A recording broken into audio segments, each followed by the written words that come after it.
Di 20K subscriber channel Novel Official, akan adakan giveaway untuk satu orang pemenang. Syaratnya kalian harus subscriber, komen, like, share, supaya kalian bisa terpilih untuk jadi pemenang giveaway. Semoga beruntung bosku. Selamat datang di channel Novel Official. Sebelum kalian mendengarkan novel Pesona Pujaan Hati, jangan lupa like, share, and subscribe. Kalau tidak ku sentil jantung kalian. Hehehehe. Tanpa lama-lama lagi langsung saja kita masuk di alur cerita novelnya. Bab 6351 sampai bab 6360. Raymond membungkukkan tangannya dan berterima kasih padanya. Kalau begitu saya ingin mengucapkan terima kasih terlebih dahulu kepada manajer Cash. Manajer Cash menandatangani. Mengapa Anda begitu sopan kepada saya? Setelah itu, dia berkata sambil tersenyum. Manajer Cole, Anda belum makan, bukan? Saya mengirim beberapa udang karang dan menggoreng beberapa sayuran. Bagaimana kalau Anda tinggal di sini dan makan bersama kami? Raymond tersenyum dan menolak. Terima kasih. Tapi Sata tidak bisa. Saya orang luar. Jadi tidak pantas untuk makan bersamamu di sini. Kamu bisa makan sambil melihat-lihat. Manajer Cash tersenyum dan berkata, baiklah. Kalau begitu aku tidak akan memaksamu untuk tinggal. Kamu bisa datang kapan saja jika kamu membutuhkan sesuatu dan menemukan aku. Baiklah, Raymond berkata. Kalau begitu aku pergi dulu. Manajer Cash berkata dengan penuh perhatian. Sampai jumpa. Raymond berkata dengan sopan. Tetap di sini. Aku bisa keluar sendiri. Melihat Raymond pergi, senyuman di wajah manajer Cash tetap ada selama beberapa detik. Setelah Raymond menghilang, dia berbalik. Senyuman di wajahnya menghilang dalam sekejap. Dia menyelimuti gigi dan berkata dengan kejam. Orang bernama Raymond Cole ini mencoba menamparkan wajahku. Mengumpulkan barang antik di jalan antik dan melakukan penilaian harta karun pada saat yang sama.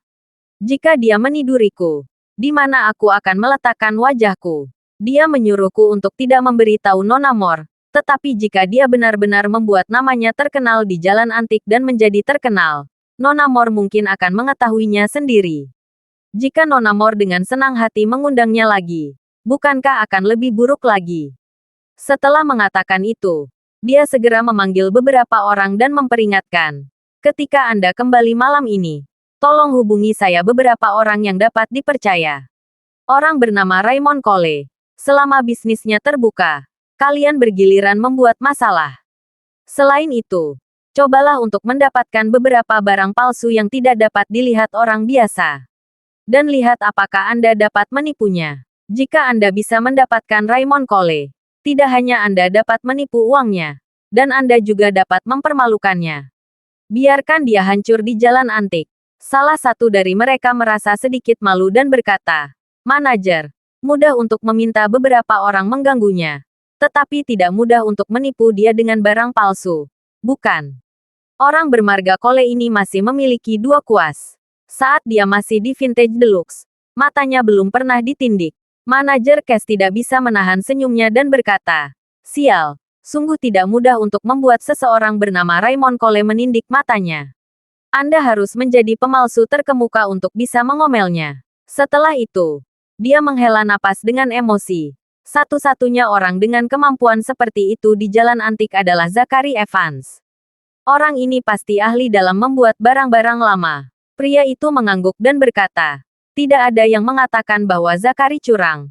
Tetapi orang ini sekarang sedang bermain-main. Sial, dia telah menjadi selebriti di sekitar Albert Rhodes. Saya khawatir saya tidak bisa meminta untuk keluar. Manajer Cash berkata, tidak apa-apa.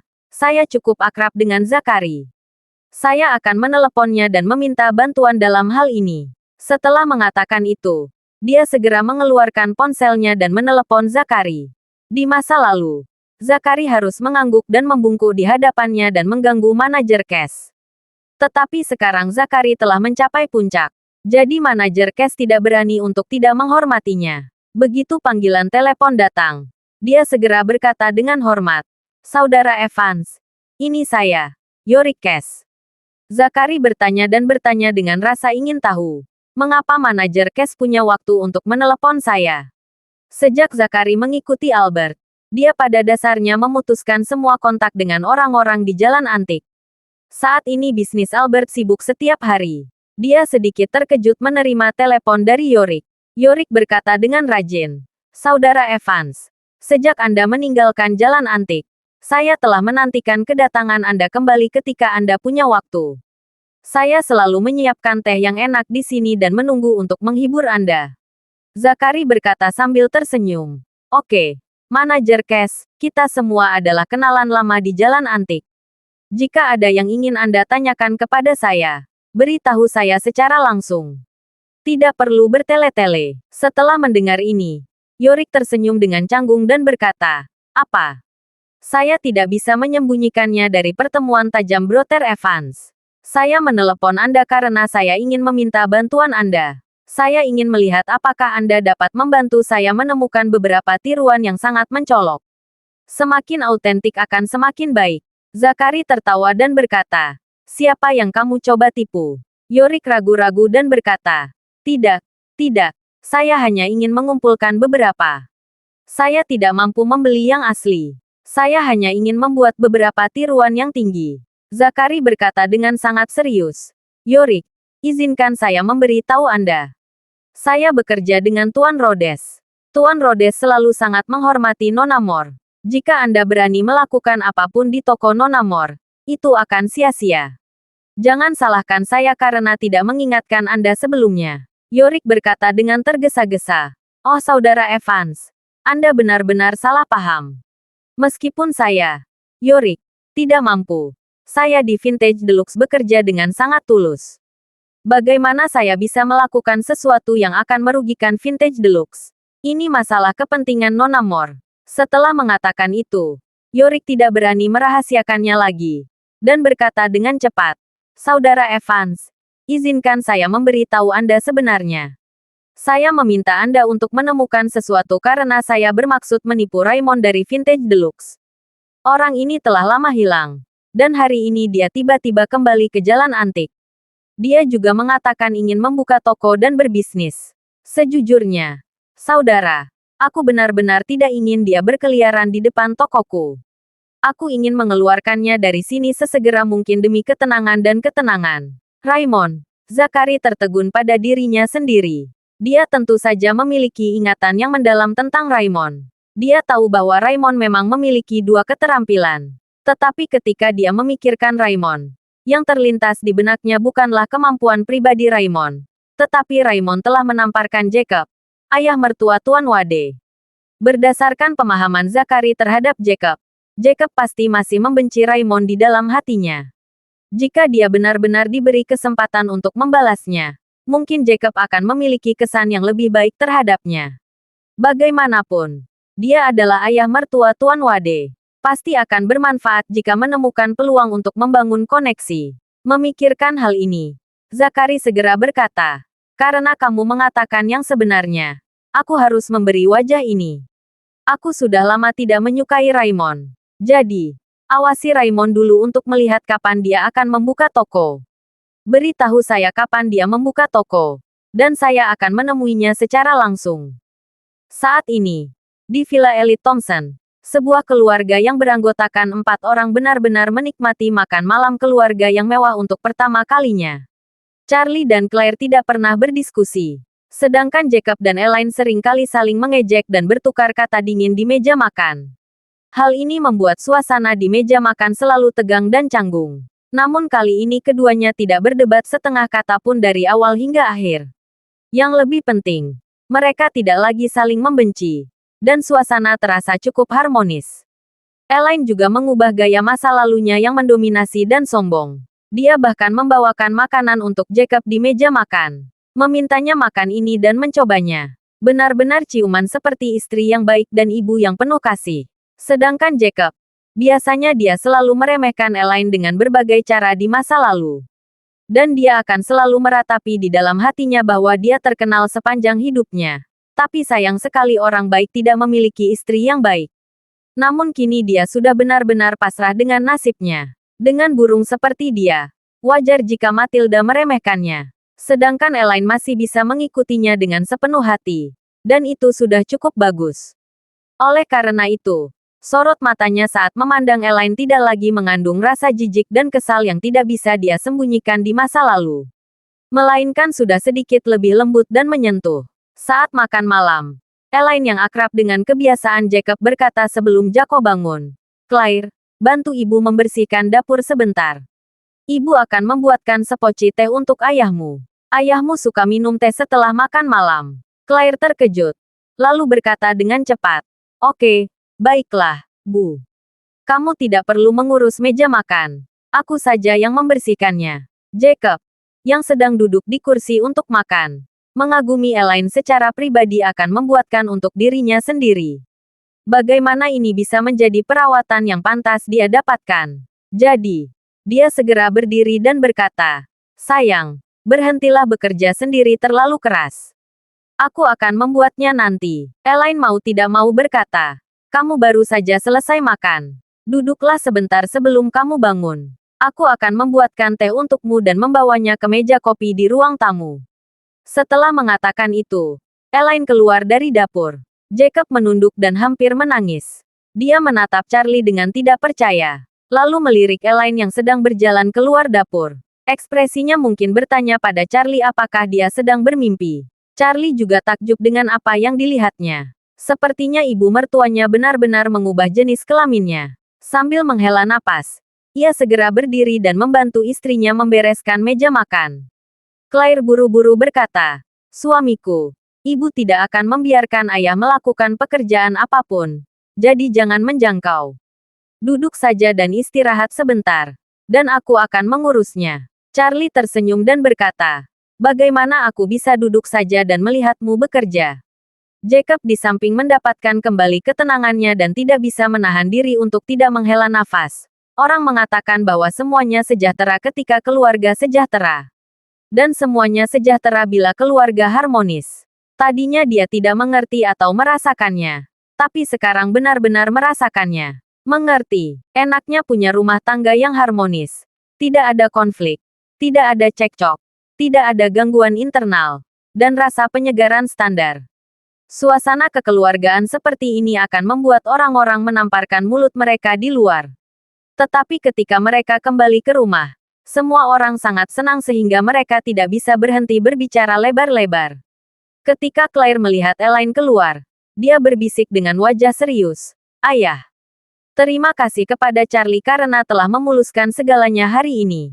Jika tidak, jika ibu tahu bahwa saat dia berada di pusat kota terpencil pada waktu itu, kamu bahkan pergi ke bandara untuk menjemput Bibi Hall dan membawa Bibi Hall datang untuk makan malam. Kalau ibu tahu, aku khawatir kamu akan meminta polisi lalu lintas untuk mengantarmu hari ini. Jacob sangat ketakutan hingga dia gemetar dan sadar tanpa melihat keluar ruang makan. Melihat Elaine belum masuk, dia menyuarakan suaranya. Dia berkata kepada Claire dengan suara gugup. Claire, demi keharmonisan keluarga kita, kamu harus menyimpan semua itu di perutmu. Semuanya adalah versi yang dikatakan Charlie. Apakah kamu mengerti? Claire membungkukkan dan mencibir. Demi keharmonisan keluarga, aku pasti tidak akan memberi tahu ibu. Tetapi kamu harus mengetahuinya di dalam hati dan jangan pernah melakukan hal seperti itu lagi di masa depan. Jacob mengangguk berulang kali dan berjanji. Jangan khawatir. Ayah tidak akan pernah melakukannya lagi. Saat dia selesai berbicara, ponsel di atas meja tiba-tiba berdering. Dia menundukkan kepalanya dan melihat bahwa penelepon itu sebenarnya adalah Zachary Evans. Dia sedikit terkejut dan terkejut. Sungguh mengejutkan. Zachary Evans ini telah lama menghindariku. Mengapa dia berinisiatif meneleponku hari ini? Saya akan menerima teleponnya. Charlie juga sedikit terkejut. Biasanya, Zachary meninggalkan jalan antik untuk membantu Albert Rhodes mengurus bisnis di jalan. Dan tidak memiliki kontak ayah dengan mertuanya. Mengapa dia tiba-tiba menelponnya saat ini? Meskipun Jacob bingung, dia tetap mengangkat telepon dan menekan jawab. Di ujung telepon lain, Zachary berkata dengan hormat, Presiden Wilson, ini aku, Zachary Evans. Apakah kamu masih mengingatku? Omong kosong. Jacob mengutuk dengan kutukan. Kita sudah menjanjikan satu sama lain berkali-kali. Dan kamu sekarang bertanya apakah aku masih mengingatmu. Saya mengumpulkan banyak barang bagus sebelumnya. Saya menelepon kamu lebih dari 10.000 kali tetapi tidak dapat tersambung. Mengapa kamu menghubungi saya sekarang? Zakari tersenyum dan berkata dengan cepat, tidak. Sejujurnya, Presiden Wilson, saya sudah menyerah pada barang antik. Sekarang saya bekerja untuk Tuan Albert Rhodes dari Aurus Hill. Saya tahu Tuan Rhodes memiliki hubungan yang sangat baik dengan Anda. Jacob bersenandung. Tentu saja. Persahabatan seperti apa yang saya miliki dengan Tuan Albert Rhodes. Saya makan di ruang berlian Heaven Spring milik 2 hari yang lalu. Setelah itu, Jacob berkata lagi, oke, Zakari, jangan terlalu sok. Anda menyampaikan dengan sopan. Katakan saja kepada saya jika Anda ada izin dengan saya. Zakari berkata dengan suara yang sangat penuh perhatian. Presiden Wilson, apakah Anda masih ingat Raymond Cole yang pernah bekerja di Vintage Deluxe? Mendengar nama Raymond Cole, Charlie di samping tergerak, dan Jacob tiba-tiba wajahnya terasa terbakar, seolah-olah dia telah hilang lagi. Jacob segera mengutuk dan berkata, Raymond Cole, bagaimana mungkin saya tidak mengingatnya? Saya menyebabkan beberapa masalah di Vintage Deluxe pada saat itu. Dan saya kabur. Dia meminta orang-orang untuk menangkap saya. Dan bahkan menamparkan saya dengan keras. Dendam ini tidak akan pernah aku lupakan begitu saja dalam hidupku. Jika dia tidak diusir dari Aurus Hill oleh keluarga Moore, aku akan membalas dendam hari itu. Mendengar apa yang dikatakan ayah mertuanya, Charlie tidak bisa menahan perasaan tidak berdaya. Meskipun sekarang semuanya telah terlihat sekilas, Charlie tahu bahwa vas itu jatuh ke tanah ketika ayah mertuanya sedang melihat vas di Vintage Deluxe. Namun perilakunya saat itu memang sangat tidak bermoral. Dia berpikir bahwa dia secara sengaja tidak memecahkan vas bernilai jutaan. Pikiran pertamanya bukanlah menemukan cara untuk memperbaikinya, tetapi justru meninggalkan Charlie di sana sebagai cadangan. Dia segera melarikan diri. Apa maksudnya mendapat pemahaman untuk ini? Dendam. Tapi menurut Jacob tidak demikian. Lagi pula, dia sudah sangat tua. Sangat diarahkan ke jalan oleh sekelompok orang. Ketika orang-orang itu menyambut dirinya, mereka tidak sopan dengan tangan mereka dan meninju dirinya. Dia memukul dengan cara seperti itu. Bagaimana dia bisa menelan napas ini? Terlebih lagi, menurut berita yang diterimanya, Raymond menghilang dari Aurus Hill setelah kejadian itu. Dan dia tidak memiliki kesempatan untuk membalas dendam meskipun dia menginginkannya. Zakari di ujung telepon masih sangat marah ketika dia mendengar Jacob memanggil Raymond. Dan dia merasa lega, mengetahui bahwa Jacob telah membaca denyut nadinya dengan benar. Jadi dia berkata dengan nada menyanjung, jika Presiden Wilson ingin membalas dendam, sekarang ada kemungkinan. Ada kemungkinan. Jacob tidak dapat mendengar arti kata-kata Zakari. Tetapi berkata dengan marah, orang itu telah lama menghilang. Saya kira dia tidak lagi di Aurus Hill. Di mana saya bisa pergi untuk membalas dendam padanya? Zakari buru-buru berkata seolah-olah dia sedang menawarkan harta karun. Presiden Wilson, saya menelepon Anda untuk menyampaikan kabar baik. Raymond telah kembali ke Aurus Hill. Dan dia berencana membuka toko di Jalan Antik. Apa katamu? Ketika Jacob mendengar ini, dia segera berdiri dan bertanya dengan nada agak bersemangat. Bajingan bernama Raymond Cole kembali ke Jalan Antik Aurus Hill untuk membuka toko. Apakah dia hanya berkeliaran di luar? Atau apakah dia hanya main-main? Apakah lebih buruk? Dalam benak Jacob, ada 2 kemungkinan bagi Raymond untuk kembali ke Aurus Hill.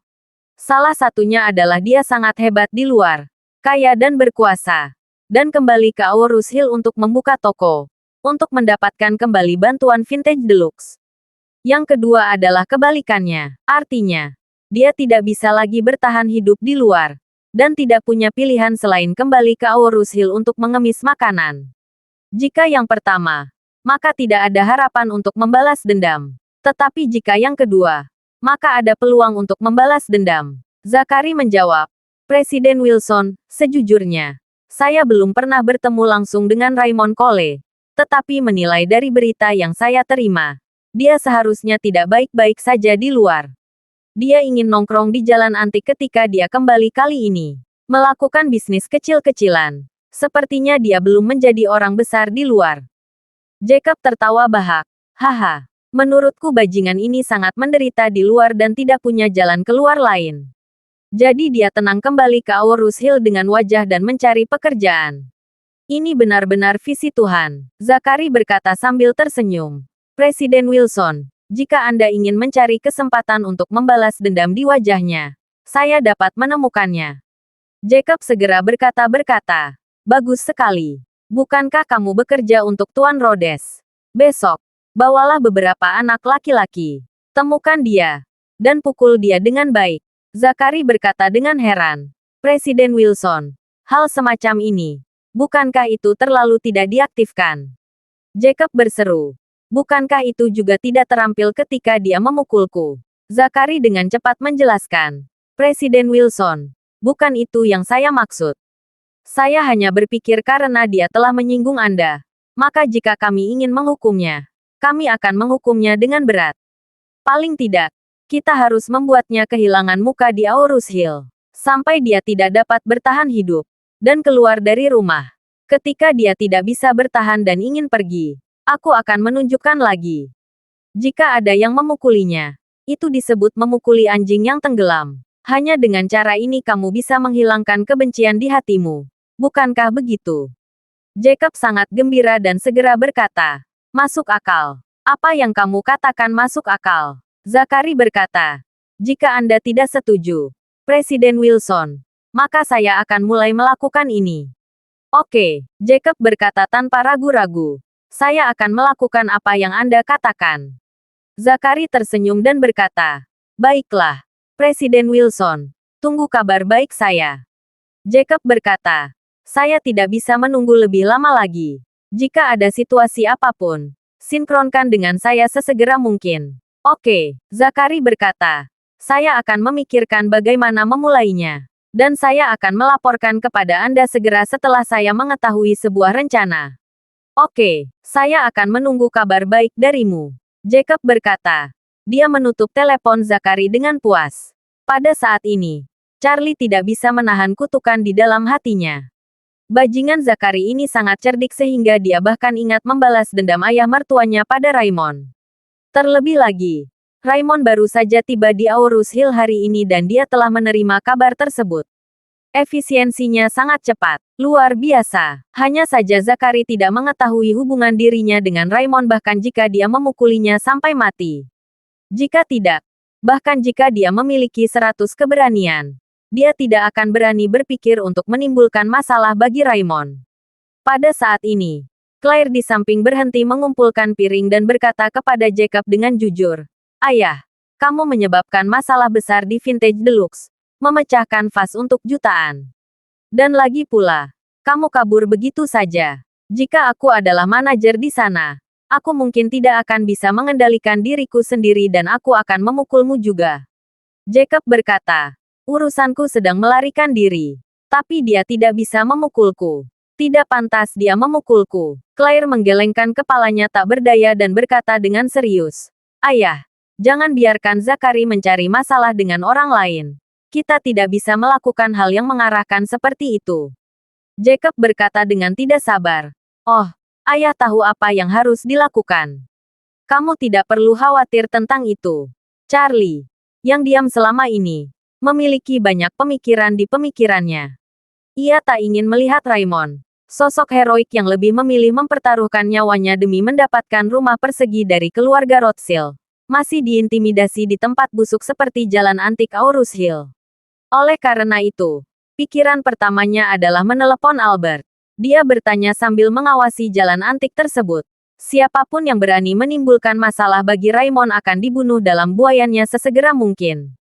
Tapi dia juga tahu bahwa orang seperti Raymond, yang pernah melihat badai besar dan bahkan keluarga Rothschild yang berani, mungkin tidak akan mau dilindungi di tempat seperti Aurus Hill. Orang seperti ini pandai memecahkan masalah. Bahkan detail terkecil sekalipun, masalahnya seharusnya tetap mudah baginya. Setelah mempromosikan lagi dan lagi, Charlie memutuskan untuk tidak terlalu ikut campur untuk saat ini dan membiarkan Raymond menangani ular lokal di Aurus Hill sendirian. Dia mengawasinya secara diam-diam, selama para prajurit, termasuk ayah mertuanya Jacob, tidak melangkah terlalu jauh. Dia yakin Raymond akan mampu menghadapinya. Jadi, dia dengan sengaja berkata kepada Jacob, ayah, Jika orang itu Zakari punya ide, kamu harus memberitahuku ketika waktunya tiba. Aku juga akan memberikan beberapa nasihat. Bagaimana Jacob mengetahui bahwa Charlie dan Raymond sekarang bersama? Karena keseluruhannya, dia pikir Charlie juga tidak puas dengan kejadian aslinya. Jadi dia memeluk dadanya dan berkata, "Menantu yang baik, jangan khawatir. Ayah akan berkomunikasi dengan kamu tepat waktu jika ada kemajuan dalam masalah ini." Claire ada di samping. Dia tidak bisa menahan diri untuk tidak memarahi. "Suamiku, ayah bodoh. Apakah kamu juga bodoh? Jangan terlibat dalam hal semacam ini." "Tidak," Charlie berkata sambil tersenyum. "Saya juga ingin membantu ayah sedikit. Hal semacam ini tidak boleh kebal hukum. Jika tidak, jika keadaan menjadi serius dan ayah terlibat, saya tidak akan memiliki kemampuan untuk mengeluarkannya." Saat dia berkata, dia juga mengingatkan Jacob dengan penuh arti. "Ayah, saya mengerti bahwa kamu marah, tetapi saya mendengar bahwa Zakari sekarang mengikuti Albert. Kamu tidak boleh membiarkan dia menggunakan metode Tao untuk menyelesaikan masalah ini. Kalau tidak, jika sesuatu yang serius bisa terjadi, jika terjadi kerusakan, kamu bisa dihukum 5 atau 8 tahun, yang akan menyebabkan kerugian besar. Ibu memiliki pengalaman di bidang ini, dan kehidupan akan sulit di sana." Jacob tidak memiliki kebijaksanaan ekstra. Dia tidak bisa memikirkan cara apapun untuk membalas dendam. Ide sederhananya adalah meminta Zakari membawa beberapa orang untuk mengikuti jalan antik dan memukuli Raymond dengan kejam. Tapi sekarang ketika dia mendengar Charlie mengatakan ini, dia merasa sedikit takut. Jadi dia hanya bisa menahan depresi. "Bahkan jika saya tidak bisa mengalahkannya setengah mati, setidaknya saya harus membuat orang itu ditampar puluhan kali. Jika tidak, apakah saya menerima yang saya terima pada awalnya akan sia-sia?" Claire segera berkata, "Kamu boleh menamparkan wajah orang. Tetapi jika mereka memanggil polisi setelah menyelesaikannya, maka kamu bisa dianggap menghina dan memprovokasi masalah. Setidaknya, kamu akan ditahan selama 15 hari. Dan paling buruk, kamu akan disuruh jongkok selama beberapa bulan. Kamu bisa menimbangnya sendiri." "Aku," Jacob berargumen dengan wajah merah. "Ketika mereka memukuliku, mengapa polisi tidak menangkap mereka?" Claire bertanya kepadanya, "Lalu mengapa kamu tidak memanggil polisi?" "Izinkan aku memanggil polisi," Jacob berkata dengan marah. "Saya memecahkan vas mereka. Dan mereka meminta saya membayar lebih dari 5 juta yuan. Saya takut kehilangan uang dan melarikan diri. Kamu meminta saya untuk memanggil polisi." Claire memandangnya dan berkata dengan sangat serius, "Kamu tidak memanggil polisi saat itu.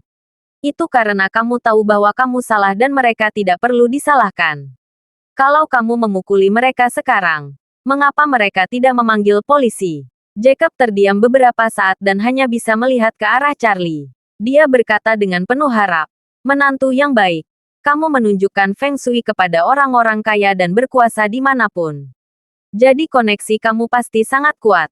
Jika saya memukul Raymond dan dia memanggil polisi, dapatkah kamu membantu saya menemukan beberapa koneksi?" Charlie menahannya tanpa ragu-ragu dan berkata, "Saya tidak dapat berlokasi. Tidak dapat membantu sama sekali." Setelah itu, dia menambahkan, "Saya punya kenalan di terpencil pusat.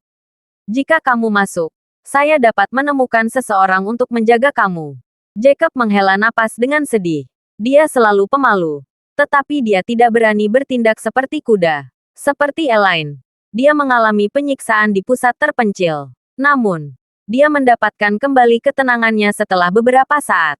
Dia meringkuk dan berkata, "Tidak apa-apa. Dalam kasus terburuk, aku akan mencari cara lain untuk membalas dendam. Tidak peduli apa. Karena dia berani kembali ke Aurus Hill, aku bertekad untuk tidak mengampuninya. Jika aku tidak mendapatkan situasi ini kembali, aku akan melakukannya. Bagaimana aku akan nongkrong di jalan antik di masa depan?" Setelah mengatakan itu, dia berbalik dan meninggalkan ruang makan tanpa berkata apa-apa lagi. Claire memandang Charlie tanpa daya dan berkata, "Suamiku, kamu harus selalu menjaga ayah dengan baik. Jangan sampai dia menimbulkan masalah di luar." Charlie mengangguk ringan. "Jangan khawatir, istriku. Aku akan melakukannya." Lalu keduanya membersihkan ruang makan bersama-sama. Dan ketika mereka keluar, Jacob sedang duduk di sofa di ruang tamu, minum teh dan menonton TV. Sedangkan Elaine, dia tetap berada di sisi Jacob dengan senyuman langka di wajahnya. Terus membantu mengisi ulang air dan menambahkan teh. Melihat Charlie dan Claire keluar, Elaine segera menyapa mereka dan berkata, "Claire, Charlie, kalian berdua datang dan duduk sebentar dan coba cara ibu membuat teh."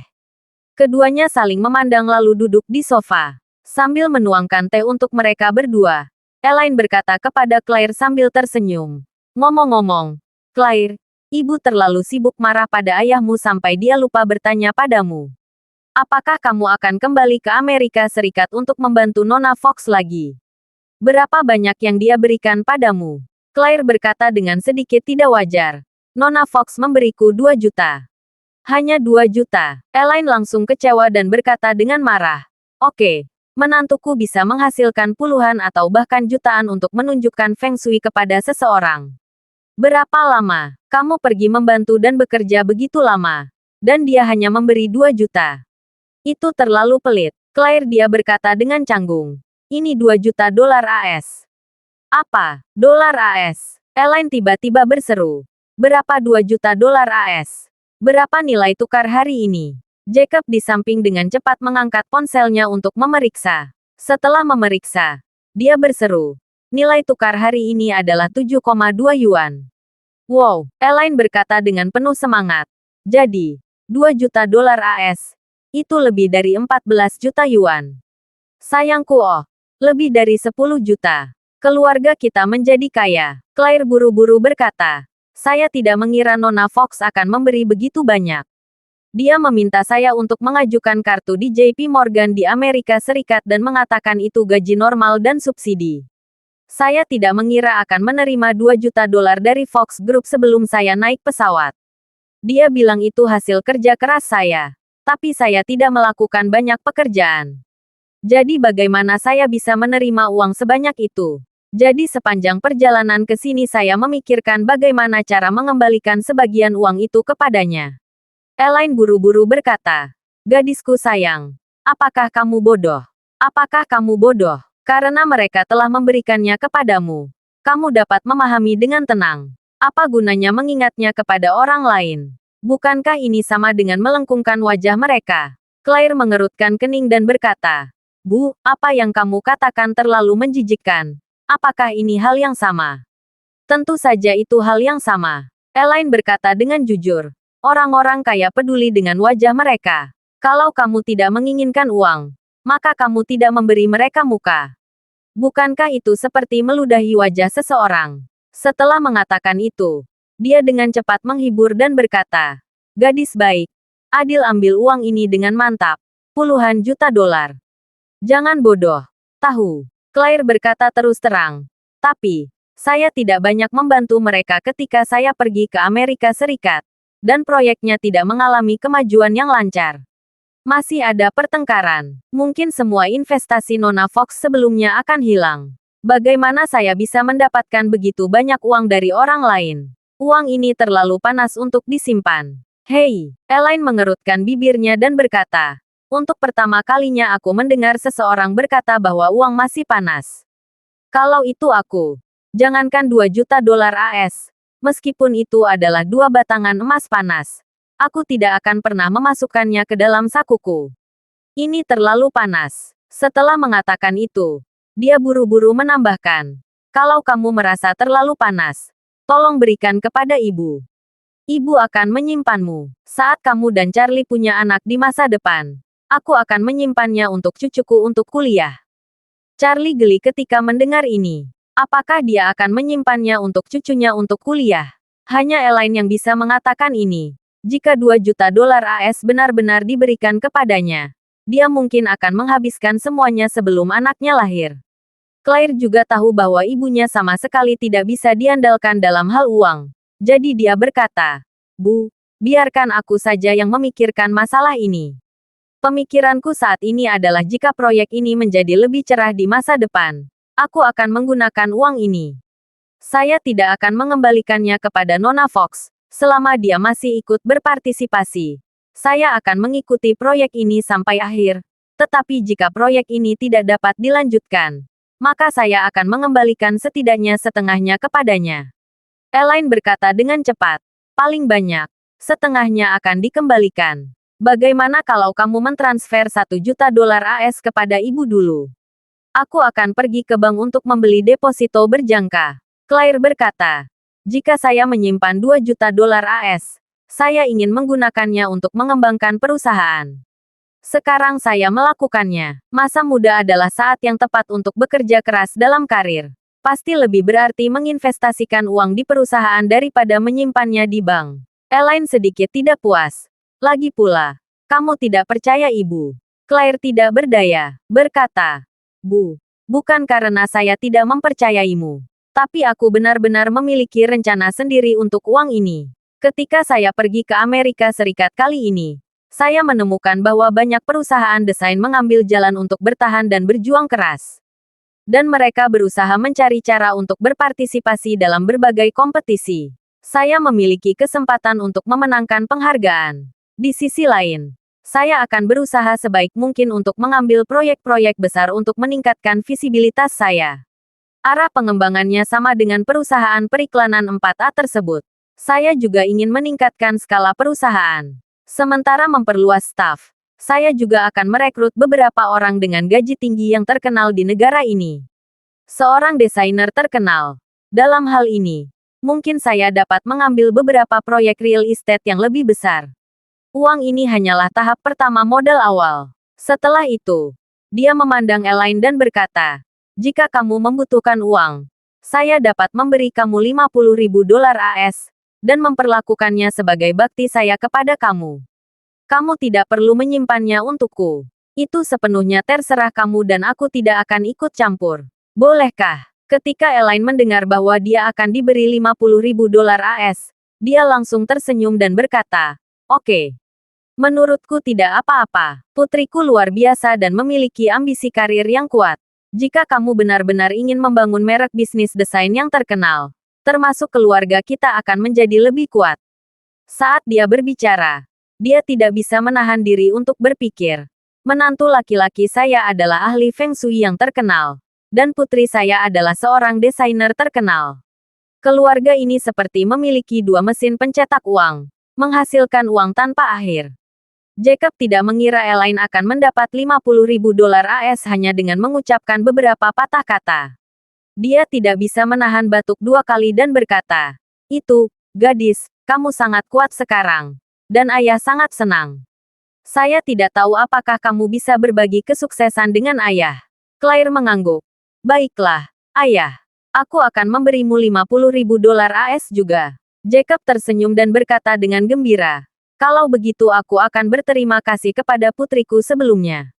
Claire tidak membuang waktu. Dia segera mengeluarkan ponselnya dan mentransfer 50.000 dolar ke masing-masing rekening mereka. Mereka berdua tentu saja bahagia setelah menerima uang itu. Elaine melihat kata-kata 50.000 dolar AS telah masuk ke rekening Anda.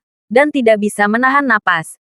Jika putri saya dan menantu laki-lakiku yang baik terus maju, mungkin keluarga kita tidak akan menjadi seperti Matilda di masa depan. Sangat berbeda. Jacob berkata dengan canggung. Mengapa kamu menyebut Matilda lagi? Elaine dengan cepat menjelaskan. Saya tidak ada maksud lain. Tapi semakin saya memikirkan dia melakukannya dengan baik, semakin buruk perasaanku. Itu tidak seimbang. Menurut menantu laki-laki yang baik, berapa banyak uang yang dia miliki? Berapa miliar? Charlie berkata dengan santai. Perkiraan konservatif. 1 miliar dolar AS. 1 miliar dolar AS, Elaine ragu-ragu. 100 juta hanya itu. 100 adalah 1 juta. Dan 1 miliar adalah 1000. Berdasarkan 2 juta awal dolar AS untuk sebuah proyek, kamu harus setidaknya 500. Charlie berkata dengan cepat. Tapi, jangan berpikir ini. Bunga yang diperoleh dari uang orang lain di bank adalah puluhan juta dolar setahun. Apa perbandingannya? Saat dia mengatakan itu, Charlie menyarankan. Dia harus menjadi saksi untuk Matilda dan Yolden minggu depan. Jika Elaine tidak mengetahuinya dalam beberapa hari terakhir dan ngengat jahat datang, itu tidak akan berakhir dengan baik. Jadi dia berkata, Ayah, Ibu, kalian berdua telah bekerja sangat keras selama ini. Mengapa kalian tidak mencari resor untuk bersenang-senang dan menganggap ini seperti bulan madu kedua? Bagaimana kalau kalian berdua memilih tempat dan aku akan mengeluarkan uang setelah kalian memilihnya? Ketika Elaine mendengar ini, dia berkata dengan gembira, "Oke, bagus sekali. Saya sudah lama tidak bepergian. Saya tidak punya banyak kesempatan untuk bersenang-senang terakhir kali di Amerika. Saya ditipu." Setelah itu, dia memandang Jacob dan mengeluh. "Kamu tidak peduli sama sekali ketika kita menikah. Tidak apa-apa jika pernikahan itu bukan acara besar. Dan kamu bahkan tidak mengizinkanku berbulan madu." Jacob tertawa 2 kali. "Kamu kabur membawa bola saat itu. Kemana aku harus membawamu untuk berbulan madu?" Setelah mengatakan itu, dia dengan cepat menambahkan, "Tapi karena menantu yang baik berkata demikian, maka kamu dapat memilih yang kamu suka. Ini adalah tempat di mana kita bisa berbulan madu." Elaine tidak hanya melakukan perjalanan dalam waktu yang lama, tetapi Jacob juga tidak melakukan perjalanan dalam waktu yang lama. Terakhir kali dia pergi ke Korea Selatan untuk pertukaran. Dia pikir itu adalah perjalanan cinta dan karir.